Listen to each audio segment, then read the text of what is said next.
Hello friends, எல்லோரும் எப்படி இருக்கீங்க? நலமா இருக்கீங்களா? நான் தான் உங்கள் தோழி ரேவதி. இப்போ பார்த்தீங்கன்னா நம்ம வீடியோவில் என்ன பார்க்க போகிறோன்னு பார்த்தீங்கன்னா, இது வந்து ஒரு மணி சேவிங். ஓகேங்களா? நம்ம வீட்டில் தாங்க இருக்கோம், வேலைக்கே போகலை. ஆனால் நம்ம எப்படி தான் சேவ் பண்ணுறது அப்படின்னு தெரியாமே நிறைய பெண்கள் முழிச்சிட்ருப்பாங்க. ஸோ அவங்களுக்காகன்னு நம்ம சொல்லலாம். ஓகேங்களா? வேலைக்கு போகிறவங்களுக்கும் சரி, போகாதவங்களுக்கும் சரி, நம்ம சிறு சிறு சேகரித்தா அது ஒரு காலத்துக்கு பெரும் சேமிப்பாக நம்மளுக்கு அமையும். ஓகேங்களா?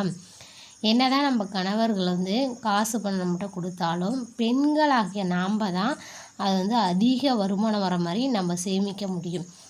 ஆண்களுக்கு அதே தொகையை அவங்ககிட்ட கொடுத்தாங்கன்னா டக்குன்னு அவங்க செலவு பண்ணிவிடுவாங்க. ஓகேங்களா? அந்த பொறுப்பு பெண்களுக்கு மட்டும்தான் நிறையவே இருக்குது. ஸோ நம்ம வீட்டில் இருந்துக்கிட்டே ஹோம்மேக் மணி நம்ம எப்படி சேவிங் பண்ணுறது, இது மணி சேவிங் சேலஞ்ச் தான். ஓகேங்களா? இதில் பார்த்தீங்கன்னா இல்லத்தரசி மாதந்தோறும் சேமிக்க எவ்வளோ நம்ம சேமிக்கணும் அப்படின்னு முன்கூட்டியே நம்ம எடுத்துக்கணும். ஓகேங்களா? தினமும் நம்ம சேமிக்கலாம். செலவிலிருந்து ஒரு குறிப்பிட்ட அமௌண்ட் எடுத்து வச்சுக்கலாம், இல்லைன்னா மீதமான தொகையை நம்ம எடுத்து வச்சுக்கலாம். ஓகேங்களா?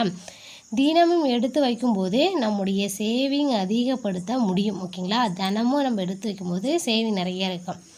சிலர் சொல்லுவாங்க மாத வருமானம். ஓகேங்களா? மாத வருமானம் நம்மளுக்கு போதுமானதே இருக்காது, கம்மியான வருமானம் தான் இருக்கும். அதில் நம்ம எப்படி எடுத்து வைக்கணும் அப்படிங்கிற மாதிரியும் இருக்கும். ஓகேங்களா? நம்மளால் எவ்வளோ முடியுமோ அந்த சேவிங் நம்ம எடுத்து வச்சுக்கணும். ஓகேங்களா? இதுக்குனால நம்ம கம்மியாக தான் இருக்குது, இருந்தாலும் நம்ம சேவ் பண்ண வைக்க முடியல அப்படின்னு யாரும் நினைக்கக்கூடாது. ஓகேங்களா? முதல் மாதத்துலேருந்து நம்ம சேமிக்க வைக்கணும். முதல் மாதத்தில் நம்மளால் சேவிங் பண்ண முடியலன்னா அது போக போக நம்மளுக்கு ஃபஸ்ட்டு மாதம் கொஞ்சம் கஷ்டமாக இருக்க மாதிரி தான் இருக்கும். ரெண்டாவது மாதம் ஈஸியாக நம்ம செஞ்சிடலாம். ஓகேங்களா? அதான் நான் சொல்லியிருக்கேன், போக போக நம்ம செலவுகள் நம்ம சேமிக்க வைக்க முடியும். அப்படி தான் நான் வாரத்துக்கு 200 ஒரு வாரத்தில் 3 நாட்களுக்கு 200 நம்ம 200 எடுத்து வச்சா நம்மளுக்கு கிடைக்கக்கூடிய அமௌண்ட் பார்த்திங்கன்னா 1,44,000 நம்மளாலையும் சேவ் பண்ணி வைக்க முடியும். ஓகேங்களா? இது பார்த்திங்கன்னா ஒரு மாதத்தை 4 வாரம் இருக்குது. அந்த 4 வாரத்தை 4 கால்குலேஷனாக பண்ணிட்டேன். ஸோ இது அடிச்சிருக்குன்னு தப்பாக நினச்சிடாதீங்க. நான் எழுதி வச்சது என் பையன் கிறுக்கிட்டு போயிட்டான், அதான் இப்படி இருக்குது. ஓகேங்களா? வாங்க வீடியோக்குள்ளே போயிடலாம். இப்போ வாரம் 4 வாரம் நம்ம எழுதிட்டோம். இப்போ பார்த்திங்கன்னா மாதத்தை 30 நாள். இந்த 30 நாளில் பார்த்திங்கன்னா நம்மளுக்கு என்றைக்கு நாள் 1ஆந்தேதி ஆகுது, ஒவ்வொரு மாதம் திங்கக்கிழமை, இல்லைன்னா இன்னொரு மாதம் புதன்கிழமை, இன்னொரு மாதம் வெள்ளிக்கிழமை, அந்தமாரி நம்மளுக்கு ஆரம்பிச்சிடும். ஸோ நம்ம அந்தமாரி எடுத்துக்கிறதோட ஃபஸ்ட்டு நாள் நம்ம திங்கக்கிழமை கிழமைகள் நம்ம எடுத்துக்கணும் வாரம். ஓகேங்களா? அந்த கிழமையை எடுத்துக்கிட்டு இந்த திங்கள்லேருந்து அடுத்த ஞாயிறு ஒரு வாரம் அந்தமாரி நம்ம கணக்கு வச்சுக்கணும். நான் அப்படி தான் கணக்கு வச்சுக்கிட்டேன். ஓகேங்களா? அப்படி கணக்கு வச்சுட்டு 7 நாள். இந்த 7 நாள் நம்ம 3 நாள் தான் நம்ம சேமிக்க போகிறோம். ஓகேங்களா? அதாவது வெள்ளி, சனி, ஞாயிறு இந்த 3 நாள் தான் நம்ம சேமிக்க போகிறோம். மற்ற நாளை விட்டுருவோம். இந்த 3 நாள் என்ன இன்றைக்கி வருதோ அப்போ நம்ம 200 நம்ம சேமித்து வச்சிடணும். வெள்ளிக்கிழமையா 200, சனிக்கிழமைனா 200, ஞாயிற்றுக்கிழமைனா 200 அப்படிங்கிற மாதிரி சேவிங் பண்ணி வச்சுக்கணும்.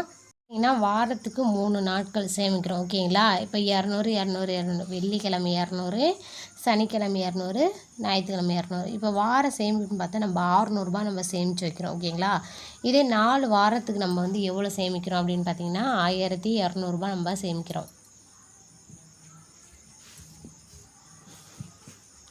சாரி 2400 நம்ம சேமிக்கிறோம். ஓகேங்களா? ஒரு வருஷத்துக்கு 12 மாதம், அப்போனா 28,800 நம்ம சேமிக்கிறோம். ஓகேங்களா? ஒரு வருஷத்துக்கு 28,800 சேமிக்கிறோம். ஒரு வருடம் சேமிப்பு இவ்வளோ அமௌண்ட்டு. இதே 5 வருடத்துக்கு சேமிப்பு எவ்வளோன்னு பார்த்தீங்கன்னா 1,44,000 நம்ம சேமிக்க முடியும். ஓகேங்களா? இந்த சேமிப்பை நம்ம ஒரு போஸ்ட் ஆஃபீஸில் ஆர்டிஐயை நம்ம சேர்த்து வச்சா 5.8% நம்மளுக்கு கட்டி கிடைக்கும். 5 வருஷத்துக்கு அப்புறமா இந்த 1,44,000க்கு இன்ட்ரெஸ்ட்டு நம்மளுக்கு கிடைக்கும். ஓகேங்களா? நம்ம இந்த மாதிரி நம்ம யூஸ் பண்ணிக்கலாம். சேவிங் அக்கௌண்ட் அப்படின்னு போட்டால் இதுக்கு ஒரு 4% நம்மளுக்கு கிடைக்கும். ஓகேங்களா? இந்த அமௌண்ட்டை பாதியே நம்ம இதில் பாதி பிரித்து போட்டிங்கன்னா கண்டிப்பாக நம்மளுக்கு இன்ட்ரெஸ்ட் கொஞ்சம் அதிகமாகவே கிடைக்கும். ஓகேங்களா? ஸோ நம்ம ஒரு வாரத்துக்குன்னு பார்த்தீங்கன்னா 600 சேமிக்கிறோம். ஒரு நாளைக்கு 200. மாதத்தில் மொத்தம் எத்தனை நாள் நம்ம சேமிக்கிறோம்? ஒரு 4 வாரத்துக்கு வந்து 600 சேமித்து வச்சா, ஒரு வாரத்துக்கு 600, 4 வாரத்துக்கு 2400 நம்ம சேமித்து வச்சா நம்மளால் 5 வருஷத்துக்கு 1,44,000 நம்மளாலையும் சேவ் பண்ண வைக்க முடியும். ஓகேங்களா? இது வந்து உங்கள் உண்டியில் நீங்கள் போட்டு வச்சாலும் சரி, இல்லை அந்த அமௌண்ட்டை வந்து போஸ்ட் ஆஃபீஸில் இது வந்து ஒரு இன்வெஸ்ட்மெண்ட்டாக நீங்கள் பண்ணிங்கன்னா கண்டிப்பாக அது வந்து நம்மளுக்கு அதிக காசாக நமக்கு கிடைக்கும். ஓகேங்களா? இது மட்டும் இல்லாமல் ஒரு சீட்டில் நீங்கள் போட்டு வச்சாலும் நம்மளுக்கு வட்டிக்கு மேலே வட்டி கிடைக்கும். ஓகேங்களா? கண்டிப்பாக நீங்கள் ட்ரை பண்ணி பாருங்கள். உங்களுக்கும் இது யூஸ்ஃபுல்லாக இருக்கும்னு நான் நம்புகிறேன். இது போல் உங்களுக்கு வீடியோ வேணும்னா நம்ம வீடியோவில் கமெண்ட் பண்ணுங்கள். இந்த வீடியோ பிடிச்சிருந்தா வீடியோவுக்கு ஒரு லைக் பண்ணிவிட்டு ஷேர் பண்ணுங்கள், கமெண்ட் பண்ணுங்கள். நம்ம சேனலை மறக்காமல் சப்ஸ்கிரைப் பண்ணிக்கங்க. தேங்க்யூ.